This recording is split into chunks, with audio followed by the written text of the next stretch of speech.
مطلب واضح ہے مسٹر خفیہ اہلکار، وہ طنزیہ انداز میں مسکرایا۔ اس کی مسکراہٹ اور طنزیہ انداز ظفر سے برداشت نہیں ہو سکا تھا۔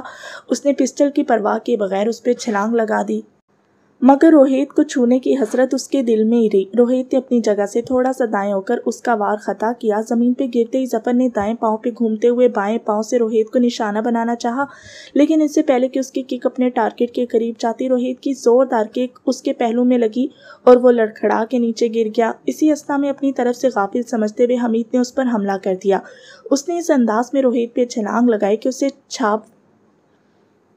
چھاپ لے۔ اس کے دونوں ہاتھ دائیں بائیں پھیلے ہوئے تھے۔ روہیت اس وقت ظفر کی طرف متوجہ تھا، مگر جیسے ہی حمید کے پاؤں زمین پہ لگے اور اس نے روہیت کو پشت کی جانب سے جھپی ڈالنی چاہی، اچانک جیسے بجلی چمکتی ہے، روہیت ضرب سے گھوما اور اس کا دایاں گھٹنا کمان سے نکلے تیر کی طرح حمید کے بائیں پسلیوں کی طرف بڑھا اور اگلے لمحے او کی آواز کے ساتھ حمید نیچے گرا اور پانی سے نکلی مچھی کی طرح تڑپنے لگا۔ ظفر کو لگا اس کی چند پسلیاں ٹوٹ گئی ہوں گی۔ وہ یکدم محتاط ہو گیا۔ اسے حملہ نہ کرتے دیکھ کر روہیت کے ہونٹوں پہ طنزیہ مسکراہٹ ابھری۔ وہ پسٹل جیب میں ڈالتا ہوا بولا، میرا خیال ہے تم اس کی وجہ سے محتاط ہو گئے ہو، لو یہ میں جیب میں ڈال لیتا ہوں۔ مگر اس کی اس حرکت پہ بھی ظفر نے اس پہ حملہ کرنے کی کوشش نہیں کی۔ روہیت واضح طور پہ اس سے اچھا فائٹر تھا۔ میرا خیال ہے تم نے مجھے معاف کر دیا ہے۔ روہیت کا طنز ایسا نہیں تھا کہ نظر انداز کیا جا سکتا۔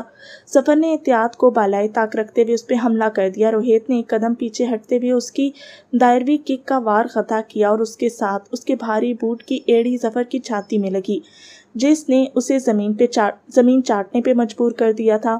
اس کا سر اس زور سے گلی کے پختہ فرش سے ٹکرایا کہ اس کی آنکھوں میں نیلے پیلے تارے ناچنے لگے۔ اس کے زمین سے اٹھنے سے پہلے روہیت نے پسٹل نکالا۔ پریٹا کے فائر کی مخصوص آواز ظفر کے کانوں میں آئی، مگر جسم میں کوئی تکلیف محسوس نہ ہوتے دیکھ کر اس نے آنکھیں کھول کے دیکھا تو اسے حمید کے سر میں روشن دان کھلا نظر آیا۔ کیا علاج گراتے پھرو گے؟ تمہارا کام آسان کیے دیتا ہوں، اور تم، اس نے فلمی اسٹائل سے اس کی جانب انگلی اٹھائی، تم صرف اس لیے زندہ نظر آ رہے ہو کہ اپنے بڑوں تک میرا پیغام پہنچا سکو۔ انہیں بتا دینا کہ میجر روہیت چکرورتی کراچی آ گیا ہے۔ اگر تم لوگوں کو اپنی جانیں عزیز ہے تو مہاراج پاشا کے قاتلوں کو میرے حوالے کر دو۔ میں جس طرح آیا ہوں واپس لوٹ جاؤں گا، نہیں تو… وہ اپنا جملہ ادھورا چھوڑتے ہوئے ٹیکسی کی طرف بڑھ گیا۔ ظفر کے جسم میں اتنی سکت نہیں رہی تھی کہ وہ اسے روک پاتا یا اس کے خلاف کسی قسم کی کوئی کارروائی کر سکتا۔ جیب سے موبائل نکال کر عاطف کو سنگین واقعے کی اطلاع دینے کے لیے وہ اس کا نمبر ڈائل کرنے لگا۔ تمہارے آدمی اتنے نکمے ثابت ہوئے کہ وہ ایک کو مار کے اور دوسرے کو زخمی کر کے چلتا بنا اور یہ اس کے خلاف کچھ نہ کر سکے۔ سر دونوں بے خبری میں مار کھا گئے، انہیں اندازہ نہیں تھا کہ وہ اتنا خطرناک ہے۔ عاطف بچوں جیسی باتیں نہ کرو، صدیقی صاحب نے منہ بنایا۔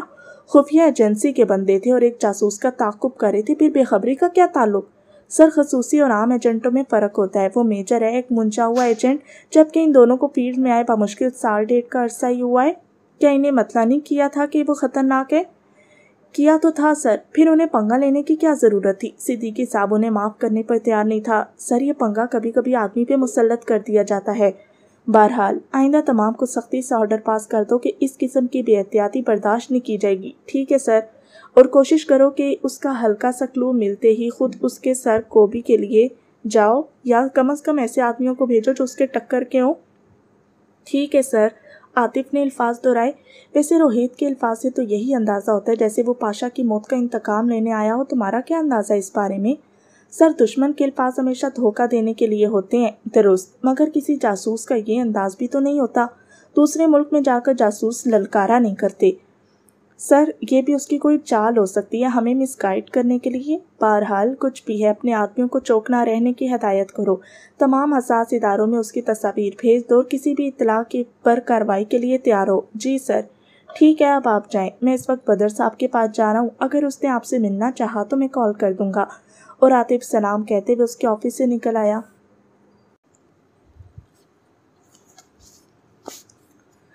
غازی صاحب اب تک ادا صحیح نہیں آیا، کیا آپ کے لیے کھانا لے آؤں؟ زلیخا کی مترنم آواز اسے خیالات کی دنیا سے واپس لے آئی۔ زلیخا انور کی چھوٹی بہن تھی۔ چند دن کے اندر وہ انور کی پوری فیملی سے واقف ہو گیا تھا، جو انور، اس کی بیوی سکینہ، 2 بچوں اور چھوٹی بہن زلیخا پر مشتمل تھی۔ نہیں، انہی کے ساتھ ہی کھاؤں گا، وہ اس کے دلکش سراپے سے نظریں چراتے ہوئے بولا۔ میں نے کون سا حل چلایا کہ مجھے بھوک لگے گی؟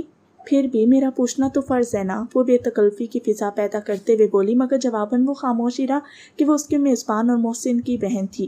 ایک ایک کے لیکچروں نے گو اس کے ذہن کی کایا پلٹ دی تھی، اور جوان عورت کو دیکھ کر اس کے ذہن میں فقط ایک جذبہ ہی پیدا ہوتا تھا، لیکن اس کے ساتھ خود پہ کنٹرول رکھنا اور حالات کے مطابق اپنی خواہشات کو لگام دینا بھی اس نے ایک سے ہی سیکھا تھا۔ ادا کافی لیٹ ہو گیا ہے۔ اس کی خاموشی کو خاطر میں نہ لاتے ہوئے اس نے سلسلہ کلام جاری رکھا۔ میں دیکھ لیتا ہوں، وہ اٹھتے ہوئے بولا۔ زلیخا سے جان چھڑانے کا اس سے بہتر طریقہ اور کوئی نہیں تھا کہ وہ انور کی تلاش کے بہانے اتاق سے نکل آتا۔ یوں بھی انور کے ساتھ ایک مرتبہ وہ اس کی زمینوں تک جا چکا تھا، اور ابھی وہاں تک جانا اتنا مشکل مرحلہ نہیں تھا، مگر اس سے پہلے کہ وہ اتاق سے باہر نکل پاتا، اتاق کا بیرونی دروازہ ایک جھٹکے سے کھلا اور انور لڑکھڑاتا ہوا اس حالت میں اندر داخل ہوا کہ اس کے ماتھے سے خون بہہ رہا تھا۔ ادا اس کی حالت دیکھتے ہی زلیخا پریشانی کے عالم میں اس کی جانب بڑھی۔ یہ کیسے ہوا؟ اسماعیل بھی اس کی حالت دیکھ کر پریشان ہو گیا۔ کچھ نہیں زلیخا، بس چھوٹا سا زخم ہے، وہ کندھے پہ رکھی اجرک سے اپنے ماتھے کا خون صاف کرتا ہوا بولا، مگر اس کے اجرک کے سائڈ پہ کرتے ہی خون پھر رسنا شروع ہو گیا تھا۔ ادا کیسے لگی یہ چوٹ؟ اسماعیل پوچھنے لگا۔ بیٹھو بتاتا ہوں، اسماعیل سے کہہ کر وہ زلیخا سے مخاطب ہوا۔ زلیخا تم جاؤ کہ صاف سی پٹی اور مٹی کا تیل لے آؤ تاکہ خون رک جائے۔ حکیم صاحب کو نہ بلا لاؤں؟ اسماعیل نے مشورہ دیا۔ نہیں، اتنا بڑا زخم نہیں ہے، خواہ خواہ اسے تکلیف نہ دو۔ تکلیف کیسی ہے تھا؟ اس کا تو کام ہی یہی ہے، یوں بھی کون سا رات کا ٹائم ہے؟ کہتے ہوئے اسماعیل اس کا جواب سنے بغیر اتاق سے نکل آیا۔ اس کا رخ حکیم تشریف کے مطب کی طرف تھا۔ تھوڑی دیر بعد حکیم انور کے زخم کا معائنہ کر رہا تھا۔ کوئی سیریس بات نہیں ہے، حکیم انہیں تسلی دیتے ہوئے بولا، لیکن خیال کیا کرو اس جگہ پہ لگی چوٹ موت کا سبب بھی بن سکتی ہے۔ کون سا میں نے خود لگائی ہے حکیم صاحب؟ انور مسکراتے ہوئے بولا۔ کسی سے جھگڑا ہو گیا تھا کیا؟ حکیم سرسری لہجے میں مستفسر ہوا۔ جی حکیم صاحب۔ کس سے؟ خیر دین سے۔ تم دونوں کے تعلقات تو کافی اچھے تھے۔ حکیم صاحب کے لہجے میں حیرانی تھی۔ بس حکیم صاحب، تعلقات بگڑتے دیر نہیں لگتی، اور حکیم صاحب اس بات میں سر ہلا کر اپنا تھیلا سنبھالنے لگا۔ اس کے رخصت ہوتے ہی اسماعیل اس کے سامنے پڑی چارپائی پر بیٹھ گیا۔ یہ خیر دین کون ہے ادا، اور جھگڑے کی وجہ کیا ہے؟ غازی شاہ، جس طرح کراچی میں سیٹ فاضل ہے نا، اسی طرح گوٹ صدروں میں بھی ایک خبیث موجود ہے، یہ سارا کیا دھرا اس کا ہے۔ خیر دین کا کیا ہے وہ تو ایک معمولی مہرہ ہے۔ میں سمجھا نہیں ادا۔ غازی شاہ وڈیرا گوٹ کا سائیں ہوتا ہے، عزتوں کا محافظ، مگر جب اس کی نیت میں فتور آ جائے تو پھر عزتیں محفوظ نہیں رہا کرتی، اور عزت داروں کو اس لیے تنگ کیا جاتا ہے کہ وہ اپنی عزت کی رکھوالی کیوں کر رہے ہیں۔ یہ ساری تمہید سننے کے بعد بھی اسماعیل شاہ کو واضح نہیں ہو پایا تھا کہ وہ کیا کہنا چاہتا ہے۔ اسماعیل شاہ کے تاثرات دیکھ کر انور دوبارہ گویا ہوا۔ مجھے پتہ ہے غازی شاہ، تمہیں میری بات کی سمجھ نہیں آئی ہے۔ جی ادا انور۔ اچھا میں تمہیں تفصیلاً بتا دیتا ہوں۔ ایک لمحے کے لیے رک کر اس نے الفاظ کو ترتیب دیا اور پھر بولا۔ غازی شاہ وڈیرا اللہ یار شاہ بہت نیک طبیعت، ایماندار اور خدا ترس انسان تھا۔ اس کے دور میں گوٹ صدروں امن کا گہوارہ تھا۔ اس کی آنکھیں بند ہوتے ہی اس کا اکلوتا بیٹا حیدر علی شاہ وڈیرا بنا۔ حیدر علی اپنے باپ کے بالکل متضاد ہے، نہ بڑوں کی تمیز نہ چھوٹوں کا خیال، حرص و ہوس کا پجاری، شان و شوکت دکھانے کے خبت میں مبتلا، اور سب سے بڑھ کر گوٹ کی عزت دار معصوم و شریف لڑکیوں کی عصمت کا شکاری۔ جو لڑکی اسے پسند آ جائے گھر کے کام کاج کے بہانے اسے حویلی میں بلا لیتے اور پھر اسے کسی کو آنکھ دکھانے کے قابل نہیں چھوڑتا۔ یوں بھی گاؤں کی ساری لڑکیوں کو اپنی رایا سمجھتے ہوئے وہ ان پر اپنا ہر قسم کا تصرف جائز سمجھتا ہے۔ پچھلے سال اس خبیث کی نظر زلیخا پر پڑی اور اپنی ہوس کا نشانہ بنانے کے لیے اس نے زلیخا کو اپنی ماں کی خدمت کے لیے بلوایا۔ اس کا سب سے بڑا بہانہ ہی یہی ہوتا ہے کہ کسی بھی مول گھرانے کی عورت کو بلانے کے لیے اپنی ماں کی خدمت کا عذر پیش کرتا ہے۔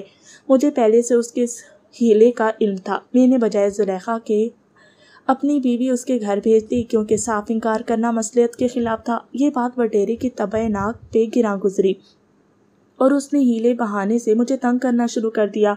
میرے اڑوسی پڑوسی زمینداروں کو میرے خلاف اکسایا۔ وڈیرے کی شے پر وہ کبھی میرے کھیتوں میں اپنے مویشی چھوڑ دیتے، کبھی چوری چھپے میری فصل کاٹ لیتے، کبھی میری بھیڑ بکری چرا لیتے۔ ایک دو دفعہ نوبت ہاتھا پائی تک پہنچی اور جب مسئلہ وڈیرے کے سامنے پیش ہوا تو اس نے میرے خلاف ہی فیصلہ دیا۔ مجھے اصل وجہ کا پتہ تھا، اس لیے میں نے شور مچانے کے بجائے خاموشی سے زلیخا کا رشتہ طے کرنے کی کوشش کی تاکہ فساد کی اصل وجہ ہی ختم ہو جائے۔ مگر جیسے اس خبیث کو پتہ چلا اس نے لڑکے والوں کو دھمکی دی اور انہوں نے وڈیرے کے ڈر سے رشتے سے انکار کر دیا، اور اسی طرح زلیخا کے 2-3 رشتے ٹوٹ گئے۔ تنگ آ کر میں نے یہ کوشش ہی ترک کر دی، لیکن میں کسی بھی قیمت اپنی معصوم بہن کو اس کی درندگی کا نشانہ نہیں بننے دوں گا۔ آج خیر دین سے بھی لڑائی کی اصل وجہ وہی پرانا مسئلہ تھا۔ اب یہ بات پھر پنچایت میں پیش ہوگی اور وٹیرا ایک مرتبہ پھر مجھے نیچا دکھانے کا موقع ہاتھ سے نہیں جانے دے گا۔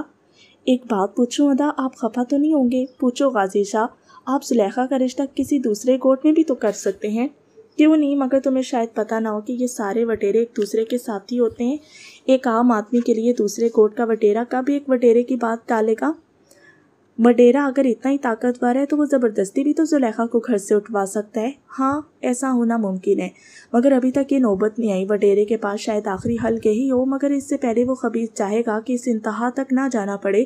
یوں بھی میں اس کا ہاری نہیں ہوں، چھوٹا موٹا زمیندار تو آخر میں بھی ہوں۔ آپ یہ گاؤں چھوڑ کیوں نہیں دیتے؟ غازی شاہ، یہ صرف کہنے کی حد تک آسان ہے، ورنہ بنے بنائے گھر اور زمینوں کو یوں ہی چھوڑ کر چلے جانا کوئی آسان کام تو نہیں ہے۔ اور پھر دوسری جگہ جا کر کیا کاروبار کروں گا؟ ہوں گا کس جگہ؟ کھاؤں گا کہاں سے؟ اکیلا تو نہیں کہ جہاں چاہوں پڑا رہوں۔ زلیخا کو ایک وٹیرے سے بچا کر سینکڑوں ہوس پرستوں کے سامنے لا پھینکوں؟ ان مسائل کا حل تو بہت آسان ہے۔ آپ اپنی زمینیں اور گھر بیچ کر کہیں بھی گھر اور زمینیں خرید سکتے ہیں۔ پاگل، میری چاند صورت بہن کا رشتہ لینے کو کوئی تیار نہیں، زمینیں کون خریدے گا؟ اس بار اسماعیل سے کوئی جواب نہ بن پڑا اور وہ خاموش ہو گیا۔ انور بولا، بہرحال تمہیں ٹینشن لینے کی ضرورت نہیں ہے، مسائل اتنی آسانی سے حل نہیں ہوا کرتے۔ خلاف توقع وہ مسئلہ پنچایت میں پیش نہیں ہوا اور چند دن خیریت سے گزر گئے۔ اس دوران اسماعیل کا زخم حکیم صاحب کی پٹیوں کی بدولت اچھا بھلا ہو گیا تھا۔ وہ آگے سفر کے لیے تیار ہو گیا۔ اس دن صبح سویرے جب انور کھیتوں پہ جانے کے لیے تیار ہوا تو اس نے یہ مسئلہ اس کے سامنے رکھ دیا۔ ادا انور، اب میں بالکل ٹھیک ہوں، اگر آپ کل تک میرے جانے کا بندوبست کر دیں تو۔ مگر انور کئی شکایتی نگاہوں کی تاب نہ لاتے ہوئے اسے بات ادھوری چھوڑنی پڑی۔ 2-3 دن تک انتظام ہو جائے گا غازی شاہ، کہتے ہوئے انور اتاق سے نکل گیا۔ اس کے نکلتے ہی زلیخا تیر کی طرح اندر داخل ہوئی اور تیز لہجے میں بولی، آپ کو یہاں کیا تکلیف ہے غازی شاہ؟ تکلیف تو کوئی نہیں، وہ حیرانی سے بولا، مگر ساری زندگی یہیں پڑے پڑے مفت کی روٹیاں تو نہیں توڑ سکتا نا؟ تو نہ توڑو مفت کی روٹیاں، ادا کے ساتھ کام پہ چلے جایا کرو۔ پاگل، مجھے کب کھیتی باڑی آتی ہے؟ سیکھ جاؤ گے آہستہ آہستہ۔ مگر مجھے سیکھنے کی ضرورت ہی کیا ہے؟ اپنے نہیں تو کسی کے لیے تو سیکھ لو۔ وہ نظریں جھکاتے ہوئے بولی، میں سمجھا نہیں۔ غازی شاہ، اتنے بھولے تو نہ بنو۔ وہ دوپٹہ انگلی پہ لپیٹنے لگی۔ اسماعیل شاہ بچہ نہیں تھا، پہلے ہی دن سے زلیخا کا التفات اس کی تجربہ کار نگاہوں سے مخفی نہیں تھا، لیکن اتنی خوبصورتی اور دلکشی کے باوجود وہ اس کی منزل نہیں بن سکتی تھی۔ زلیخا، میں بھولا نہیں ہوں، لیکن تم میری مجبوریوں کو نہیں جانتی ہو۔ ادا نے آپ کی ساری کہانی مجھے سنا دی ہے، اس میں کوئی ایسی بات تو نہیں ہے کہ میں اس کہانی میں فٹ نہ ہو سکوں؟ وہ خود میرے بارے میں مکمل نہیں جانتا، تمہیں اس نے کیا بتایا ہوگا؟ جو کہانی اسے آپ نے سنائی ہے وہی سب کچھ اس نے مجھے بتا دیا۔ دیکھو زلیخا، وہ تصویر کے صرف ایک رخ سے واقف ہوا ہے، تو دوسرا رخ کون سا ہے؟ میں نے کراچی واپس جا کر اپنے والدین اور بہن کے قاتل کے خلاف زندگی اور موت کی جنگ لڑنی ہے، جبکہ وہ کراچی کا ایک بااثر شخص ہے۔ اس لحاظ سے میری زندگی کے چانس بہت کم ہیں، اور میں اپنے ساتھ ایک معصوم لڑکی کی زندگی داؤ پہ نہیں لگا سکتا۔ جس کی عزت ہی داؤ پہ لگی ہے اسے موت کا کیا ڈر؟ ایک لڑکی کی عزت زندگی سے زیادہ قیمتی ہوتی ہے۔ وہ فلسفیانہ لہجے میں بولی، تم کچھ بھی کہو زلیخا، میں غازی شاہ، وہ قطع کلامی کرتے ہوئے بولی، یہ یاد رکھنا، میں کسی غرض سے آپ کے ساتھ نہیں مانگ رہی، بلکہ آپ مجھے پہلے ہی دن سے بہت بہت اچھے لگے ہو۔ بامشکل اپنا فکرہ پورا کر کے وہ جھپاک سے گھر میں گھس گئی، لیکن اس کے اس کھلے اظہار محبت نے بھی اسماعیل پہ کوئی اثر نہیں کیا تھا۔ اگر یہ واقعہ ٹریننگ سے پہلے پیش آیا ہوتا تو شاید وہ اسے نظر انداز نہ کر سکتا۔ انور نے لہلہاتی فصل کو ایک نظر دیکھا۔ فصل کٹائی کے لیے تیار تھی، وہ چند دنوں تک کٹائی شروع کرنے والا تھا۔ اس سال یوں بھی بارشیں زیادہ ہونے کی وجہ سے فصلیں کافی اچھی تھیں۔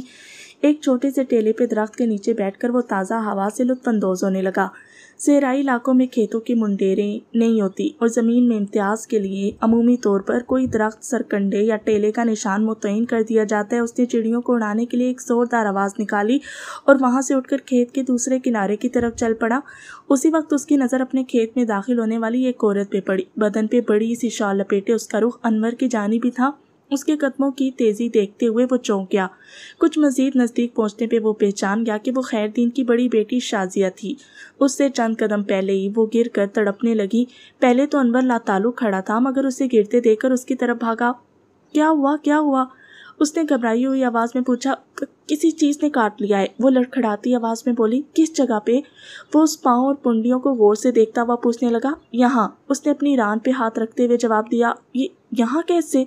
میں رفع حاجت کے لیے بیٹھی تو وہ شرم سے اپنا فکرہ پورا نہ کر سکی۔ تو نے دیکھا نہیں کیا چیز تھی؟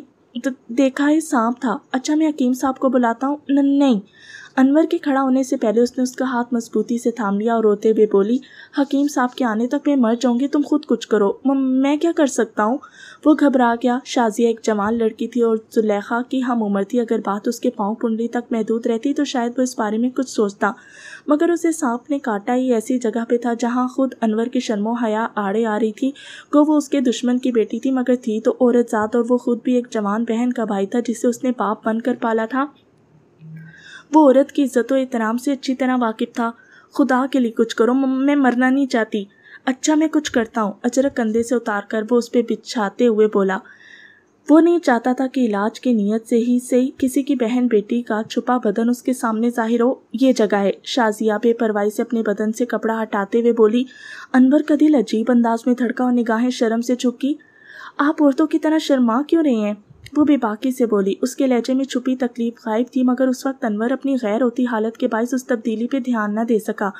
نہیں تو، وہ گھبرا کے بولا۔ اچانک اس کے کانوں میں خیر دین کی آواز آئی، شازیہ، ارے شازیہ، ارے یہ تو ابو کی آواز ہے۔ وہ گھبرائی ہوئی آواز میں بولی۔ اس کی گھبراہٹ انور کے لیے چھمبے کا باعث تھی۔ اسی وقت خیر دین چند آدمیوں کے ساتھ نمودار ہوا۔ شازیہ نے جلدی سے اٹھ کر اپنی شلوار درست کرنے کی کوشش کی، مگر جلد بازی میں گڑبڑا گئی اور بجائے شلوار پہننے کے اتار دی۔ ارے یہ کیا؟ خیر دین کی آواز میں حیرت اور غصے کے ملے جلے تاثرات تھے۔ خیر دین، شازیہ کو سانپ نے ران پہ کاٹ لی ہے۔ میں پٹی باندھ رہا تھا تاکہ زہر باقی بدن میں نہ پھیل جائے۔ سانپ؟ ران؟ اس کے لہجے کی حیرت برقرار تھی۔ اس کے ساتھ آنے والے دین محمد اور اکرام حسین خاموشی سے یہ تماشا دیکھ رہے تھے۔ تم بتاؤ اصل بات کیا ہے ری؟ وہ اپنی بیٹی سے سخت لہجے میں مخاطب ہوا۔ ہم پیار کرتے ہیں بابا جان، اور انور صاحب مجھے پیار کرنے کا طریقہ سکھلا رہا تھا۔ تو کیا بکواس کر رہی ہو شازیہ؟ تمہارا دماغ تو ٹھیک ہے؟ انور اس کی بات سن کر بھڑک اٹھا، مگر خیر دین اس کی بات نظر انداز کرتے ہوئے اپنی بیٹی سے بولا، کب سے چل رہا ہے یہ چکر؟ بابا جی 6 ماہ ہو گئے ہیں۔ تمہیں حیا نہ آئی اپنے والد کی عمر کے مرد سے محبت کی پینگے بڑھاتے؟ خیر دین اپنے پاؤں سے جوتا اتار کر اسے مارنے کے لیے بڑھا۔ نہیں خیر دین، اس کی غلطی نہیں ہے، یہ تو بچی ہے، اصل قصوروار تو یہ ہے۔ دین محبت نے اسے پکڑ کر انور کی طرف اشارہ کیا۔ نہیں، اللہ سونے تھی میرا کوئی قصور نہیں ہے، انور نے صفائی پیش کی، مگر خیر دین کے چہرے پر نظر آنے والے تاثرات اس بات کا مظہر تھے کہ اسے انور کی بات پہ بالکل یقین نہیں آیا تھا۔ تم نے اچھا نہیں کیا انور، اس بات کا فیصلہ وڈیرا سائیں کرے گا۔ آپس کی دشمنی کا بدلہ تو نے اس صورت چکایا کہ میری کمسن بیٹی کو ورغلایا۔ شازیہ، تو تم اسے حقیقت بتاؤ نا، اپنے باپ کو اصل بات بتاؤ نا، شرمانے کی کیا بات ہے؟ بتا تو دی ہے انور سائیں۔ شازیہ کے چہرے پہ ایسے تاثرات تھے کہ انور کا ماتھا ٹھنکا اور اسے پتہ چل گیا کہ اس کے خلاف بہت بڑی سازش ہو چکی ہے۔ لعنت ہے تمہاری زندگی پر خیر دین کہ تم اپنی بیٹی کو وڈیرے کے ناپاک مقاصد کے لیے استعمال کر رہے ہو۔ بہرحال میرے اللہ نے چاہا تو میں تمہیں تمہارے مذموم مقاصد میں کامیاب نہیں ہونے دوں گا۔ یہ تو پنچایت بتائے گی کہ قابل لعنت کون ہے۔ خیر دین کا لہجہ معنی خیز تھا۔ انور نے اس کے ساتھ بحث میں وقت ضائع کرنے کے بجائے گھر کی راہ لی۔ اس نے دل ہی دل میں بہت بڑا فیصلہ کر لیا تھا۔ مگر یہ کیسے ہو سکتا ہے ادا؟ اس کی بات سن کر اسماعیل شاہ حیرانی سے بولا، کیوں نہیں ہو سکتا؟ کیا زلیخا بدصورت ہے، بدجلن ہے یا عیب زدہ؟ پورے کوٹ میں اتنی شریف خوبصورت اور سگڑ لڑکی نہیں ملے گی۔ بات شرافت خوبصورتی یا سگڑاپے کی نہیں ہے ادا۔ تو پھر آپ کو تو پتہ ہے میری ساری کہانی پہلے میں نے آپ سے تھوڑی سی غلط بیانی کی تھی۔ حقیقت میں آپ میری زندگی کا ایک ہی مقصد ہے، اور وہ ہے سیٹھ فاضل کو عبرتناک انجام سے دوچار کرنا۔ تو میں نے کب منع کیا ہے؟ شادی کرنے کا مطلب ہے اپنے پاؤں پہ بیڑی پہن لینی۔ شادی کے بعد میں اپنی بیوی اور بچوں کی دیکھ بھال کروں گا یا انتقام لوں گا؟ دیکھ غازی شاہ، میں نے پگڑی تیرے قدموں میں رکھ دی، اب تیری مرضی۔ وڈیرے کے مضموم مقاصد اسی صورت پورا ہونے سے روکے جا سکتے ہیں کہ تم زلیخا سے شادی کر لو، ورنہ تو جو الزام مجھ پہ لگ چکا ہے اس کے بعد پنچایت لازماً میری بہن کو منی کے طور پہ خیر دین کے حوالے کر دے گی، اور زلیخا کا خیر دین کے پاس جانے کا مطلب ہے وڈیرے کے حوالے ہونا۔ ایسے ہی بغیر کسی ثبوت کے؟ ثبوت ہے نا، خیر دین کے ساتھ آنے والے دونوں آدمی گواہ ہیں، اور وڈیرا تو یوں ہی بہانے ڈھونڈ رہا ہے، بلکہ میرے اندازے کے مطابق یہ وڈیرے کا ہی پلان ہے۔ خیر دین اور اس کی بیٹی صرف اس کے مذموم مقصد کی تکمیل کے لیے کام کر رہے ہیں۔ ہو سکتا ہے شازیہ کی اپنی حرکت ہو، آپ خود ہی تو کہہ رہے تھے کہ اس لڑکی کا کردار صحیح نہیں ہے۔ یہ ایک علیحدہ بات ہے، مگر اس کام میں خیر دین کی مرضی اس لیے شامل ہے کہ اگر حقیقتاً یہ کام اس کی منشا کے خلاف ہوتا تو وہ اپنی بیٹی کو کار ہی دیتا اور پھر اس کا مقدمہ بھی قوی ہوتا، مگر اس نے تو اپنی بیٹی کو ہاتھ بھی نہیں لگایا۔ آپ اپنے کسی قریبی رشتہ دار کو بھی تو اس کام کے لیے راضی کر سکتے ہیں۔ ہاں، قریبی رشتہ دار اگر کوئی اس قابل ہوتا تو اب تک زلیخا بیاہ ہی جا چکی ہوتی۔ اسماعیل نے خاموشی سے سر جھکا لیا، اس کے دماغ میں ایک ایک کہے ہوئے الفاظ گونجے۔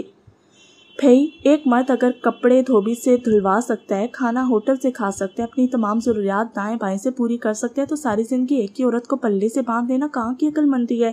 جب یہ ضرورت ہے تو اسے بھی عام ضروریات کی طرح پورا کرنا چاہیے۔ خواہ اپنے گلے میں پٹا ڈال لینا میری بے وقوفی نہیں تو اور کیا ہے؟ اسے خاموش پا کر انور نے ایک مرتبہ پھر دہائی دی۔ غازی شاہ، کیا تو زلیخا کو ایسے ذلیل ہونے دے گا؟ اپنی بہن کو تو نہ بچا سکا، کسی کی بہن کو تو بچا لے۔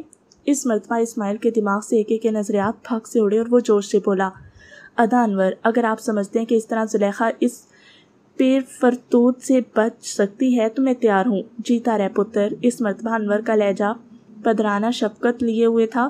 تھوڑی دیر بعد 4-5 قریبی رشتہ داروں اور کوٹ کے مولوی صاحب کے سامنے وہ زلیخا کو اپنی شریک حیات کے طور پر قبول کر چکا تھا۔ اس وقت اسے شہزادی بہت شدت سے یاد آئی کہ شہزادی ہی وہ پہلی لڑکی تھی جس نے اسے عورت کے اس روپ میں روشناس کرایا تھا۔ شام کو وڈیرے کا ایک حرکہ انور کے نام یہ پیغام دے گیا کہ صبح اسے پنچایت کے سامنے پیش ہونا ہے۔ ہوں، جاؤں گا سونیوں۔ انور کے لہجے میں بہن کی ذمہ داری سے سبکدوش ہونے کا گہرا تاثر تھا۔ سچ کہتے ہیں کہ بہنیں اور بیٹیاں غیرت مند مرد کے لیے بہت بڑی اور بھاری ذمہ داری ہوتی ہیں۔ وہ اسماعیل کی زندگی کے ایک یادگار رات تھی۔ زلیخا کی وارفتگی اور محبت سے بھرپور انداز نے اس دماغ میں پرورش پانے والے اندیشوں کو مٹا دیا تھا۔ اب میرے ساتھ چلو گی یا میری واپسی کا انتظار کرو گی؟ رات گئے جب اسماعیل نے زلیخا کے سوال کیا تو وہ محبت سے بھرپور لہجے میں بولی، اب تو بس موت ہی جدا کر سکتی ہے۔ دیکھ لو، کراچی میں بہت زیادہ مشکل حالات کا سامنا ہوگا، پرواہ نہیں۔ اس کا لہجہ پرعزم تھا۔ چلو، جیسے تمہاری مرضی۔ جانا کب ہے؟ ادا کا مسئلہ کسی ایک رخ ہو جائے تو پھر چلوں گا، بلکہ چلیں گے۔ وہ اس کے گڑبڑانے پہ مسکرا دی۔ صبح انور کے منع کرنے کے باوجود بھی وہ اس کے ساتھ وڈیرے کی اتاق میں جانے کے لیے تیار ہو گیا۔ ان کی توقع کے مطابق اتاق لوگوں سے بھری ہوئی تھی۔ وڈیرا ابھی تک نہیں پہنچا تھا۔ انور کے لیے لوگوں کے چہروں پہ چھائی نفرت واضح تھی، مگر کچھ ایسے افراد بھی اسماعیل کو نظر آئے جو بہت اتفاق سے انور سے ملے، اور یہ وہ تھے جو حقیقت سے آشنا تھے۔ وڈیرے کے اتاق میں داخل ہوتے ہی سب نے کھڑے ہو کر اسے تعظیم دی۔ اسماعیل کو اسے پہچاننے میں آسانی، وہ پہلی مرتبہ اسے دیکھ رہا تھا۔ وڈیرا ادھیڑ عمر کا ایک قوی البیسا آدمی تھا۔ اس کے چہرے پر برستی پھٹکار اس کے کرتوتوں کا پرتو تھی۔ بڑی بڑی مونچھوں نے اس کے چہرے کو کافی خونخوار بنا دیا تھا۔ اپنی جگہ پہ بیٹھ کر اس نے ایک طائرانہ نگاہ حاضرین محفل پہ ڈالی اور اس کی نگاہ اسماعیل پر آ کر رکی۔ یہ بات ظاہر کرتی تھی کہ وہ گوٹ کے تمام افراد سے واقف ہے۔ جماعت، تم شاید باہر کے ہو۔ وہ اسماعیل سے مستفسر ہوا۔ شکل کی طرح اس کی آواز بھی کافی بھیانک تھی۔ جی، اسماعیل اختصار سے بولا۔ کس کے ساتھ آئے ہو؟ اسماعیل سے پہلے انور نے جواب دیا۔ وڈیرا سائیں، یہ میرا مہمان ہے۔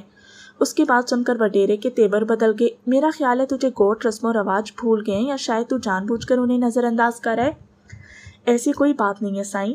تو پھر اتاق میں ایک اجنبی کو کس لیے ساتھ لائے ہو، جبکہ تجھے علم ہے کہ آج مقدمہ پیش ہونے والا ہے، اور مقدمہ بھی تیرے سیاہ کرتوتوں کا؟